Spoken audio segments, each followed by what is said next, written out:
ପିଲାମାନେ ମୁଁ ତମକୁ କିଛି ଶିଖେଇବି। ମୁଁ ତମକୁ ଆଜି କ'ଣ ଶିଖେଇବି ହେଲା। ତାହେଲେ ସବୁ ପରିବା ଦେଖିଛ, ପରିବା ଚିହ୍ନିଛ? ହଉ ଏଇଟା କେତେ ପରିବା ଅଛି ଦେଖିଲ? ପରିବା ଦେଖ ସମସ୍ତେ। ମୁଁ ଯୋଉ ପରିବା ତୁ ଯୋଉ ଫାଷ୍ଟ ଯିବୁ ତାକୁ କହୁ ମତେ ଆଳୁ ଦିଅ, ବୋଲେ ସେ ଆଳୁ ଚିହ୍ନିକି ତତେ ଦବ ସେଇଟା ହେଲା ନା। ହଉ ତାପରେ ତମେ ଦିଅ କହିବ ମତେ ବାଇଗଣ ଦିଅ, ବୋଲେ ସେ ବାଇଗଣ ଚିହ୍ନିକି ତମକୁ ଦବ।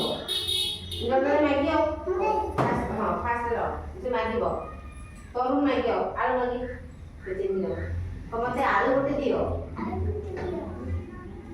ହଁ ତୁ ମାଗି ମତେ ବାଇଗଣ ଗୋଟେ ଦିଅ। ତୁ କ'ଣ ମାଗୁ?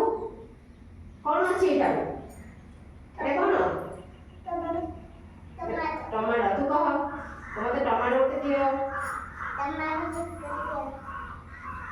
ହଁ ଚିହ୍ନିଲ କ'ଣ କ'ଣ ଅଛି? ଦେଖ ଏଠି ଗାଜର ଅଛି, ଏଠି ପିଆଜ ଅଛି, ଅଛି ନା ନାଇଁ? ହଉ ଏଥର ଜିନିଷ ରଖିଦିଅ। ତାପରେ ସବୁ ଚିହ୍ନିଲ ନା ହେଲା। ହଉ ତାହେଲେ